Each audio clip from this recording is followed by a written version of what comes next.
네, 오늘은 초등 독서 평설, 중학 독서 평설에 대한 이야기를 잠시 드릴까 합니다. 네, 우선은 이제 독서 평설 하면은 저희가 이제 막연하게 느낄 때, 어릴 때 혹시 독서 평설 보신 분 계시나요? 저 어릴 때 독서 평설 열심히 봤었던 케이스고, 제 기억을 더듬어 보면 정말 재미가 없었던 기억이 있는 잡지였던 것 같습니다. 네, 근데 이제 지금도 독서 평설이 나오고 있다는 걸 보고, 이거 진짜 장수 잡지다라는 생각을 가졌습니다. 그런데도 불구하고 제가 이제 좀 늦게 봤었던 이유가 뭐였냐면 제 어릴 때 기억에 좀 재미가 없었거든요.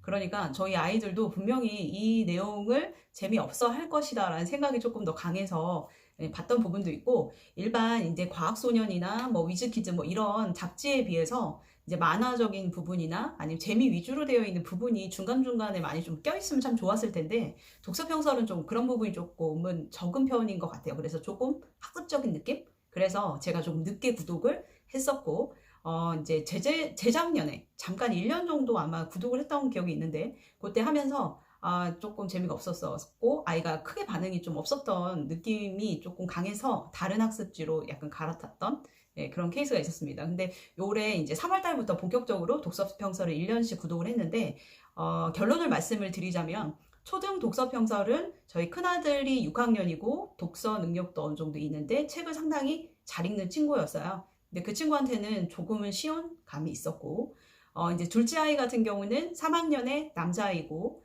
책을 좋아는 하지만 자기 단계의 국어력 정도 수준의 그 조금은 편독을 하고 재미있는 부분만 좀 찾아서 읽는 유형의 아이인데, 그 친구한테는 조금 높은 감이 있는 느낌의 초등 독서 평설이라는 느낌을 받았습니다. 이건 뭐 개인적인 차이니까. 네. 그래서 어제 전화를 해서 독서 평설에 전화를 해서 초등 단계에서 중등 단계로 높여달라고 얘기를 해서 이제 단계를 조금 올렸어요. 왜냐면 독서 평설 자체가 둘째가 너무 반응이 없고 생각보다 이제 안에 있는 내용을 봤을 때 좀 재미없다고 느끼는 수준일 것 같다라는 생각을 좀 가졌고, 내년쯤 보면 4학년쯤 보면 괜찮을 것 같다 이런 생각이 좀 들어서 내년에 중학 독서 평설하고 초등 독서 평설 두 가지를 같이 병행해서 구독을 할 예정입니다. 그래서 이제 큰아이 위주로 좀 단계를 올려주는 게 나을 것 같아서 중학 독서 평설로 단계를 이번에 바꿔달라고 해서 4월호부터는 그렇게 할 예정이고, 실제 이제 제가 보게 된 계기는 문제집을 사러 서점을 갔을 때 그 바로 앞에 이제 계산대 있더라고요. 그래서 이제 하나 들고 와서 두 가지 병행을 해서 보고 나니까 이렇게 큰아이한테는 이게 더 나을 것 같다라는 좀 생각이 들어서 오늘 두 가지를 3월달을 이렇게 직접 보여드리는 것도 괜찮을 것 같아서, 네. 우선 직접 한번 보여드릴게요. 네. 이것은 초등 독서 평설의 3월호입니다. 제가 이제 우선 간단하게 한번 보여드릴게요. 요번에 이제 한창 이제 이야기가 되고 있는 이제 코로나 이야기. 코로나가 어떻게 이제 무엇이 코로나였는지, 뭐 아니면 어떻게 발생을 했는지, 뭐 다른 또 영향이 없나 이렇게 간략하게 나와 있다 라고 보시면 되는 부분이고, 제가 바로 연이어서 중학 독서 평설을 보여드릴게요. 왜냐면 글밥 차이가 어느 정도 나는지에 대해서 좀 보면 괜찮을 것 같다는 생각이 들어서, 자, 요거는 중학 독서 평설이에요. 이게 딱 보시면 우선 글밥 자체가 많이 다른 부분이 있어요. 이제 초등 같은 경우는 아주 간략하게 뭐 코로나가 언제 발생이 되고, 뭐 이거는 지금 어디에서 언제까지 뭐 이런 기타 등등의 이야기라고 한다면, 이제는 중학 독서 평설 같은 경우는 이렇게 보시면 코로나뿐만이 아니라 사스하고 메르스에 관련된 이야기를 좀 접목해서 조금 더 길게 이야기가 들어가요. 그래서 이번에 이제 이번 사태가 남긴 뭐 후유증은 어떻게 될지, 중국의 피해가 매우 심각한데 그 이유는 어떤지, 뭐 이런 식으로 조금 더 디테일한 부분이 들어갑니다. 초등과 중등의 차이의 글밥 차이인 것 같아요. 그래서 제가 이제 요거를 이제 눈에 띄게 보여드린 이유 중에 하나는, 둘째 같은 경우는 이제 첫 번째 간단한 이야기를 보면 뭐 이 정도는 알 수 있겠지만, 큰아이 같은 경우는 상당히 많이 시시할 수 있기 때문에 좀 더 디테일하게 보고 아이가 느낄 수 있게 중학 독서 평설로 넘어가는 게 훨씬 낫다라는 생각을 가지게 된 계기 중에 하나였어요.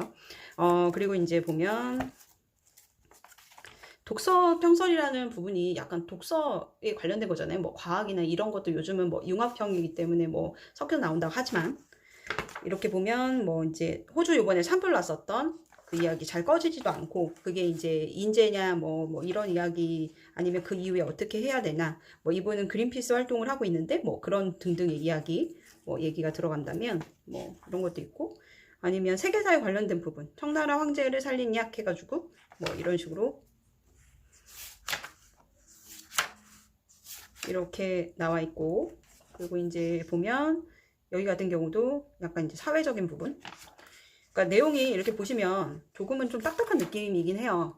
그렇지만 엄마들이 상당히 좋아할 내용이죠. 네, 저 같은 경우도 참 괜찮다라는, 구성 자체가 가격 대비 참 괜찮다라는 생각을 했습니다. 그리고 이제 이건 뭐 세계 신화가 이렇게 들어있다라고 보시면 되고, 이런 식으로 이렇게 들어있습니다. 네, 이제 중학 독서 평서를 보시면 아까 이렇게 사회적인 부분, 또 조금 비건에 관련된 거, 비건 하면 저희 같은 경우도 뭐 이게 구체적으로 잘 모르잖아요. 근데 이렇게 조금 디테일하게 좀 들어있다라고 보시면 돼요. 그래서 뭐 비건이 이제 예전과 다르게 사회적 트렌드로 자리 잡고 있다, 뭐 이런 이야기, 뭐 이런 식으로 상당히 많은 분량으로 기사를 디테일하게 좀 달아놨다라고 보시면 되고, 뭐 이제 이렇게 내용을 보면 요거 괜찮은 것 같아요. 대입에 유리한 고등학교 선택 가이드, 이런 식으로 저희가 구체적인 이야기를 잘 모르고 입시 정보에 관련된 거를 접하기가 솔직히 저학년 같은 경우는 힘들잖아요. 근데 이렇게 아이가 한 번씩 보면 괜찮을 것 같다라는 생각을 좀 했습니다. 그리고 이제 확실히 중학 단계이기 때문에 학습적인 거, 지속적으로 체계적으로 복습하라, 막 이런 식으로 들어있는 이런 게 참 괜찮았던 것 같아요. 목동의 입시 명문, 뭐 이런 식으로 아이들에게 은연중에 심어주는 거죠. 공부를 열심히 해라 라는 거, 그렇게 돼 있고, 이런 같은 경우는 단편 소설이 나와 있는데 꽤 저희가 이제 그쵸, 이렇게 엄마들이 좋아할 만한, 이렇게 이런 식으로 진행이 되어 있고, 이제 보시면 여기 같은 경우도 이제 윤은길의 날개 또는 수갑에 관련된 단편 소설을 보고 그거에 관련된 이야기, 요게 참 괜찮은 것 같아요. 이거를 엄마가 같이 대화를 나눠줄 수 있는 능력의 이제 독서력을 가지신 어머님들 같은 경우는 좋을 수 있지만, 편할 수 있지만, 저희 같은 경우는 그게 아이하고 대화하기 쉽지 않잖아요. 근데 그런 거에 대한 이야기가 좀 있어서 참 좋은 것 같다라는 생각을 했습니다. 그리고 이제 보면 지금 최신 이제 영화 나오거나 그런 식으로 이제 약간 철학에 좀 스며들게 되어 있는 이런 것도 좀 다뤄져 있고, 참 괜찮은 것 같다라는 좀 생각이 듭니다. 그래서 저 같은 경우는 잡지 활용을 상당히 많이 하는 편이고, 잡지가 중요하다고 생각을 하는 케이스거든요. 왜냐면 공부하라고 하면 이게 공부를 공부처럼 해야 된다고 아이들이 생각하면 스트레스를 받잖아요. 근데 실제 보면 잡지가 더 많은 공부를 하게끔 만드는 것 같아요. 그래서 뭐 1년이 지나고 2년이 지나서 많이 쌓이게 되면 이게 정말 큰 아이에게 배경 지식을 안겨주는 부분이어서, 저는 독서 평서를 혹시나 고민하신다라고 하면 조금 고학년, 초등학교 고학년부터 독서 평서를 접하게 되면 되게 좋아하지 않을까라는 생각이 들어서, 적정 나이는 한 초등학교 4학년이면 괜찮을 것 같다, 아이가 좀 즐길 수 있을 것 같다라는 생각이 들고, 국어력이 좀 떨어진 친구들 한 5학년 요때쯤 되면 좀 즐길 것 같아요. 그리고 이제 중학생 이후는 무조건 좀 보는 걸 좀 권해주고 싶다라는 생각을 가졌습니다. 네, 오늘은 여기까지.